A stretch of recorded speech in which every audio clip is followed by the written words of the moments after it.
जी बिल्कुल, मौजूद हूँ आर ओ ऑफिस शोरकोट में। आपको बताता चलूँ कि आज पंजाब भर में पाकिस्तान के जो हमारे इलेक्शन शेड्यूल का ऐलान हुआ था, पंजाब में आज उम्मीदवार बराए कौमी सूबाई असम्बलीज़ के जो कैंडिडेट्स हैं अपनी अपनी दरख्वास्तें जमा करवाने के आर ओ ऑफिस पहुँच रहे हैं। शोरकोट में भी ये सिलसिला जारी है। इस वक्त खालिद गनी चौधरी जो कि साबका MPA भी हैं शोरकोट से और मुस्लिम लीग नून के टिकट से कामयाब होते हैं, अभी फिर वो मुस्लिम लीग नून के झंडा और प्लेटफार्म पे वो अपना इलेक्शन कंटेस्ट करने जा रहे हैं। अस्सलाम वालेकुम चौधरी साहब, सबसे पहले तो आपको यहाँ पर आने के लिए आज जो आप फॉर्म दोबारा जमा करवा रहे हैं, 5 साल आपने अपोजिशन में गुजारे, आपको वेलकम करते हैं जी। शुक्रिया। और मीडिया की तरफ से हम आपसे ये पूछना चाहेंगे कि आपने 5 साल पहले भी गुजारे हैं, MP शिप में काउंसलर भी रहे हैं, अभी आप नए अज़म के साथ दोबारा नए स्पिरिट के साथ दोबारा इन हुए हैं फील्ड में, आप क्या मैसेज देंगे और क्या तब्दीलियाँ, क्या कमियाँ, क्या मामला थे जो आप नहीं कर सके, जो अभी आप आवाम के लिए करना चाहेंगे?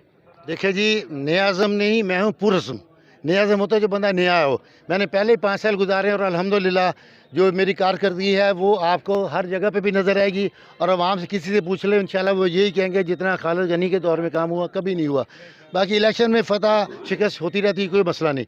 मैं सिर्फ अपने दोस्तों को, भाइयों को ये पैगाम देना चाहता हूँ कि मियाँ नवाज़ शरीफ की क़यादत में, मियाँ शहबाज शरीफ की क़यादत में जो उनका विज़न है उसके मुताबिक इंशाअल्लाह ताला मैंने पहले 5 साल भी इनके हुकूक़ का भरपूर तहफ़्फ़ुज़ किया है।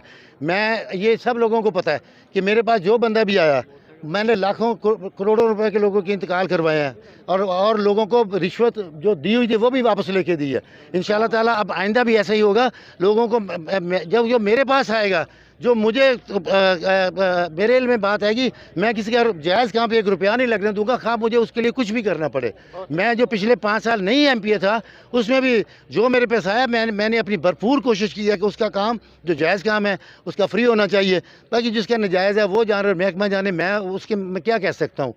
खालिद साहब बताइएगा कि आपने बड़ी खूबसूरत बात की है कि आवाम का हकूक़ का तहफ़्फ़ुज़ करने के लिए आप थाना, चौकी, अदालतों में जो लोग पैसा खर्च करते हैं आप उन पर पहरा देंगे। क्या ये पहरा 5 साल पहले भी आपने दिया, फिर भी आप कह रहे हैं देंगे, क्या ये निज़ाम सारा चेंज हो सकेगा? मेरी बात सुने भाईजान, बात यह है कि मैं 92 में पहली दफ़ा काउंसलर बना था। मैं उस वक्त से पहरा दे रहा हूँ। जो भी मेरे का हल्का होता है, अगर मेरा वार्ड है, मेरा शहर है, मेरा बड़ा हल्का है, मैंने उस वक्त से लोगों के हकूक़ के तहफ़्फ़ुज़ भी कर रहा हूँ और मैं पुरअज़म हूँ।